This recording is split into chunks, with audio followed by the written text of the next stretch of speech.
What if I told you that your life is running on outdated software? You don't have to be a programmer to understand this reference, my friend. If we separate the body and the mind, it becomes hardware and software, making it way easier to debug. What exactly is your software, your mind? Well, it's your beliefs. It's the principles that you believe in. It's the values that you hold in high or low regard. It's basically your perception of the world. Now I'm gonna begin with a short personal story so that you can see what has happened in my life when I run this debug protocol, so you can understand what you can expect in your life when you run this same protocol. I started first programming when I was maybe 18. That was a few years ago, and back then I started noticing concepts of programming into real life, and I basically sort of started seeing life as code. As crazy as that sounds, it was like seeing through the matrix for the first time. You started noticing patterns, you start noticing habits that you do as if statements. And if you're familiar with programming, you know what that means, but if you are not, then let me explain. An if statement is when you have an input and the code checks if this input is something else, then you get the output. And I started noticing that a lot of my habits were sort of like if statements. If I saw, let's say, a can of Nutella in my kitchen, I would then eat some, which didn't have the best results on my diet. If I slept less than 5 hours, the next day I wouldn't work out. I didn't have the energy or the discipline for it. You sort of get this idea where you can break down everything you do in your life into code, into different lines of code. So this is the metaphor that I want to introduce in the beginning of this video. I call it life as code. If you want to be able to improve your life, then first you have to detect the legacy code running in your mind, which would be the old, obsolete, needless pieces of code that are either harming you directly or just are of no benefit to you and just waste your energy without giving you nothing in return. Some common examples include, for example, the program sleep.exe. I'm sure you've heard of it.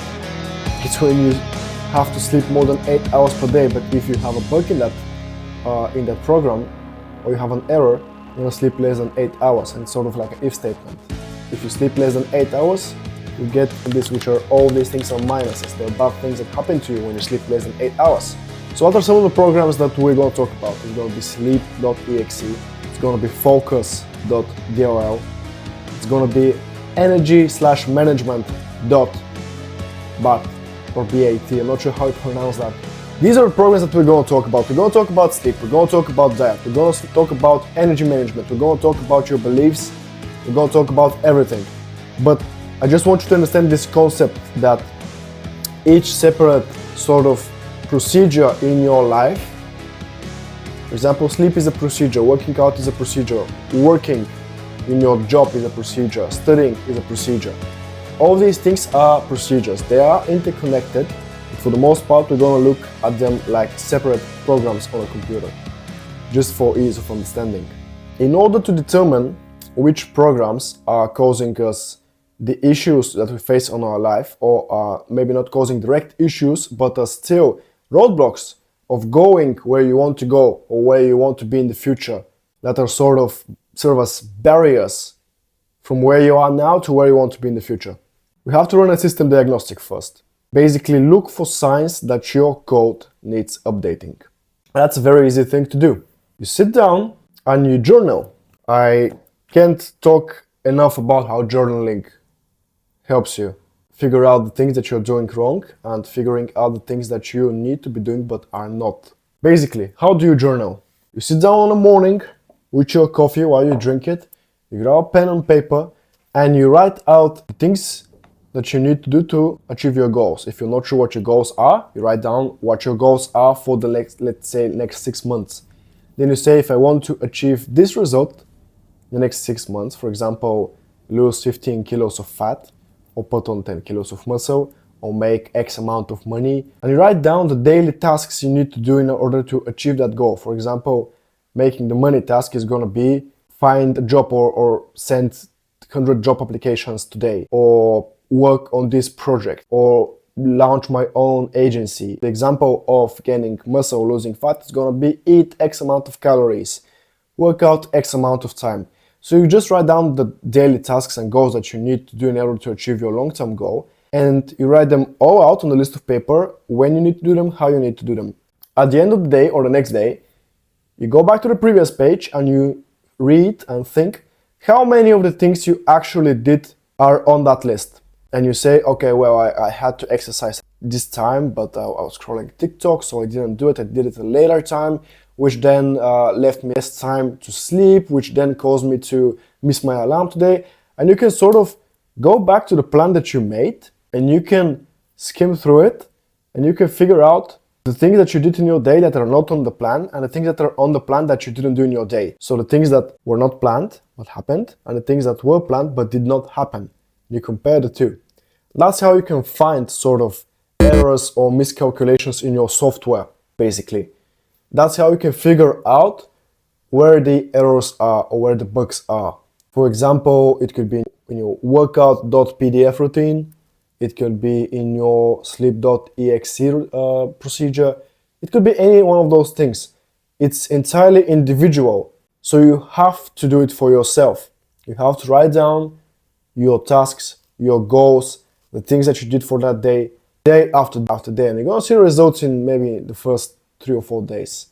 After a few weeks of doing this consistently, your routine for the day will look completely different than it did the first 2 weeks. And if you do this journaling thing consistently, so if you're analyzing, you're running system diagnostic every single day, and you're actually doing action, so you're running the antivirus as well, you're removing the things that should not be there, or you start doing the things that should be there, after a few months, you're gonna be unrecognizable, my friend.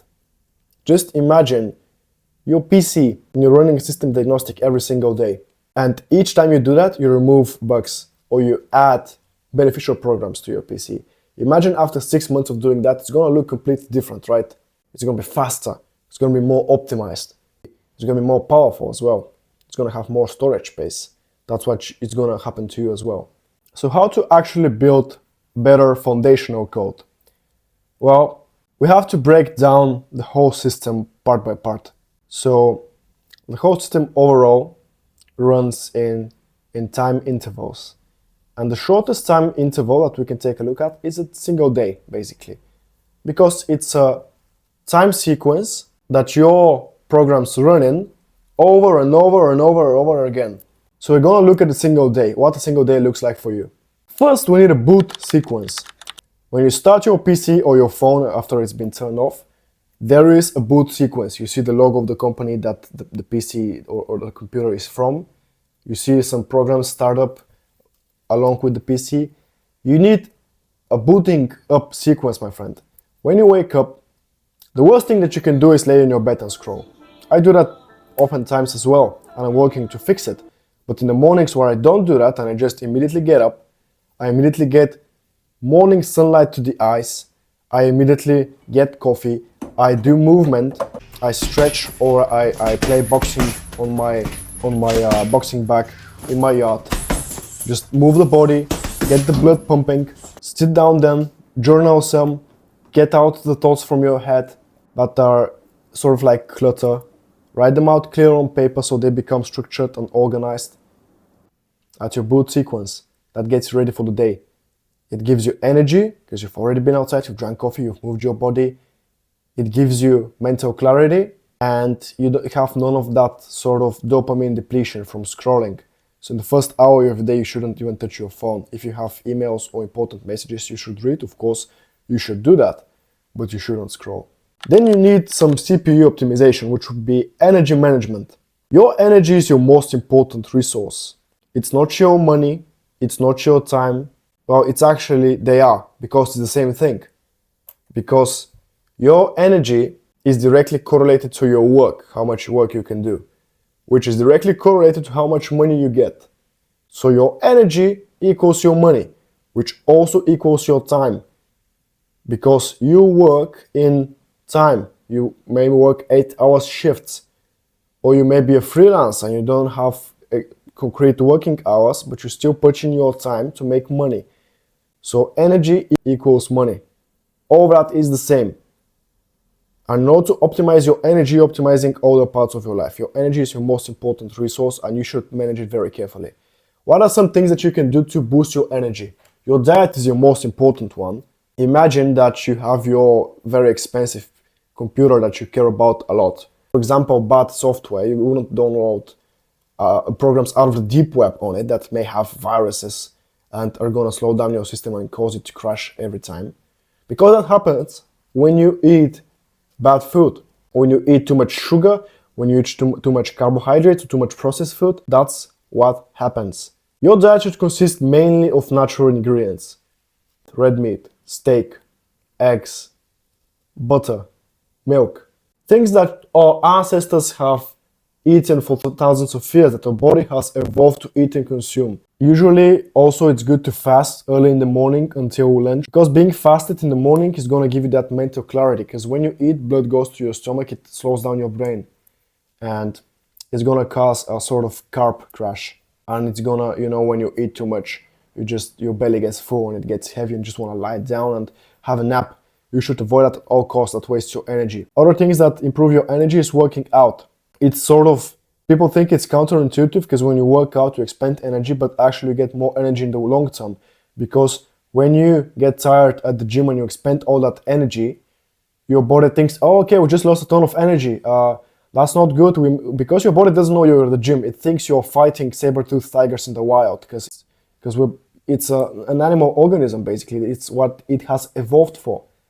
So it thinks we expended so much energy in such a quick time, our muscles are so tired, we must increase our energy reserves in case this happens again, so we may survive. So it increases its capacity for energy, giving you more energy in the long term. So working out is another thing that you can do other than eating natural foods and fasting. Another thing that you can do is getting sunlight or vitamin D or sun. The sun gives life to plants. A tree cannot grow if it doesn't get direct sunlight. If you see animals, if you have a cat or a dog, where does it lay? In your house, where the windows are, when the sunlight seeps through, that's where they like to lay. Why do humans think we're any different, sitting in artificial lighting all day? We need to get sunlight in order to be able to grow and to get energy, because light is energy, it's photons, it's heat, it's energy, and it gets transitioned to us when we absorb it through our skin, because our skin is also an absorption organ. So sunlight is another thing. Now, there are some things that are blocking your energy or sapping it. Scrolling is one thing. Caring about the news, caring about the drama of celebrities, that's another thing. Caring about other people, also it saps your energy, because you're giving your energy, or because thinking costs energy, and thinking about something that's not going to benefit your life costs you energy. Beefing with strangers online costs you energy. Not sleeping enough in order to be able to play video games or watch a Netflix series costs you energy. Not working out costs you energy. Eating shit food saps your energy. All of those things. So, these are some of the main programs that you can work on.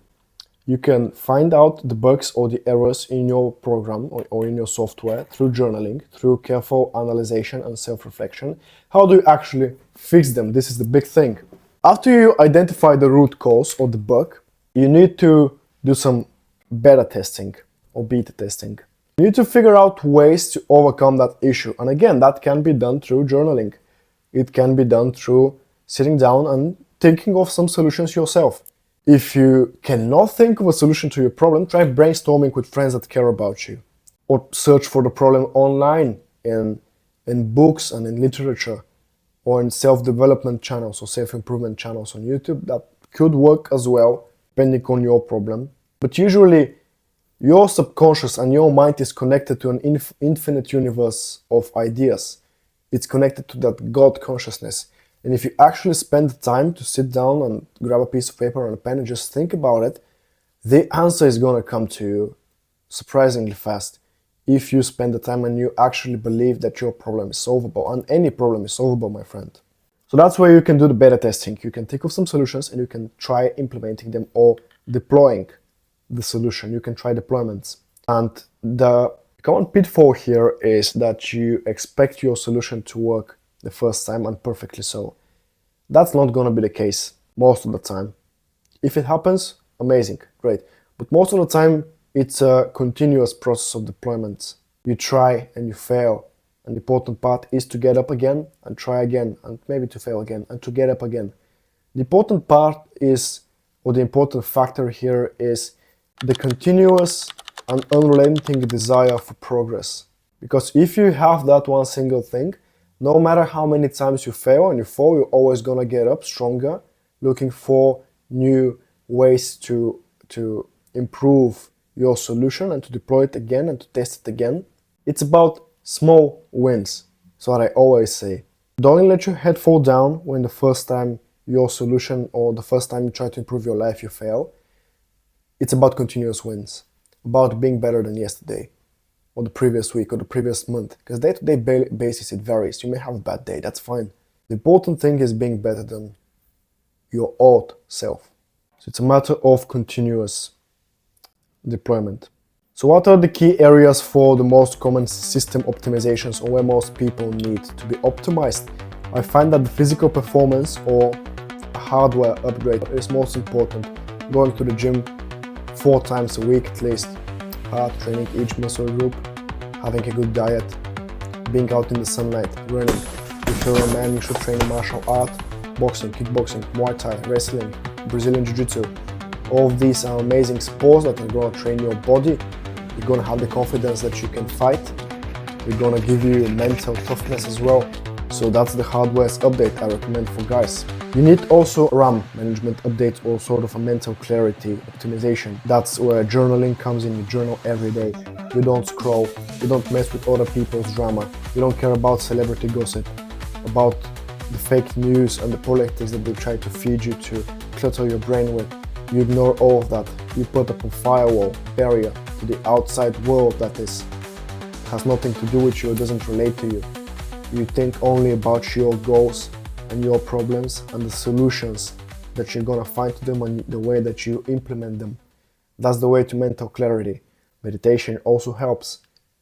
10 to 15 minutes per day, just trying to focus on your breathing in order to learn how to focus on a single thing for prolonged amounts of time.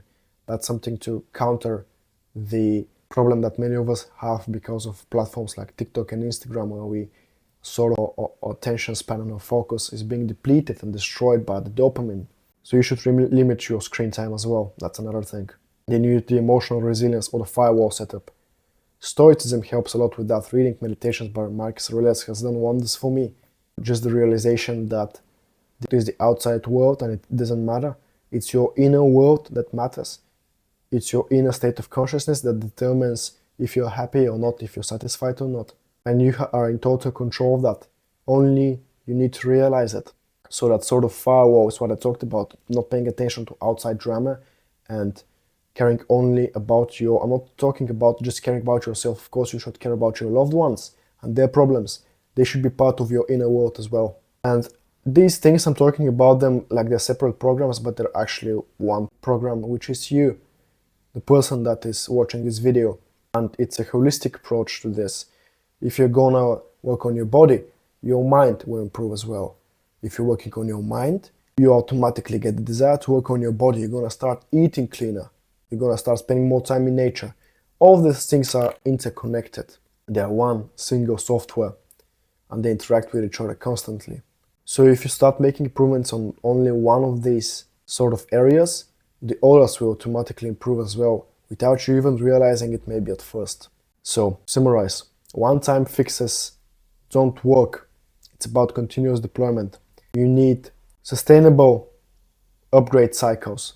So any upgrade that you do on yourself needs to be sustainable, and you need to put in the energy at first to sustain that new habit. And the way that happens is when a rocket launches, at first it needs a ton of energy and fuel in order to launch, but once it's floating, once it escapes the gravity, it's free.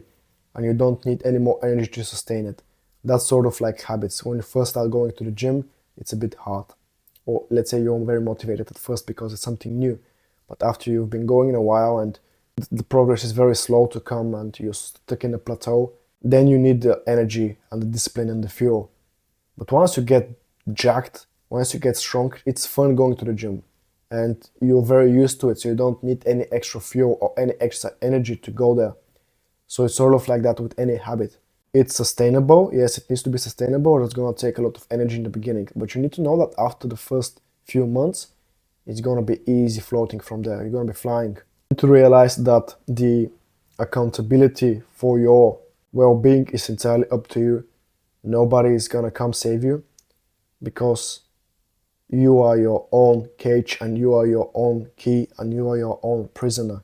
It's only you that you can save yourself with. You need to realize that you need to take total accountability for the things that you do and for where you are in life and for getting where you want to be in or at. It's very important to regularly track maintenance or progress. It's, for me, every day you have to sit down and you have to do a deep reflection on yourself and your mental state and your physical state as well. It's time to rewrite your code, my friend. Hope this video has been helpful. You know where to start. I've already told you. This is the software update that I can offer you. It's up to you if you download it and install it or not, but hopefully you do, and hopefully, even if it helps you with 1%, that's gonna make me very happy if I can be of help to you, my friend. Thank you for watching and take care.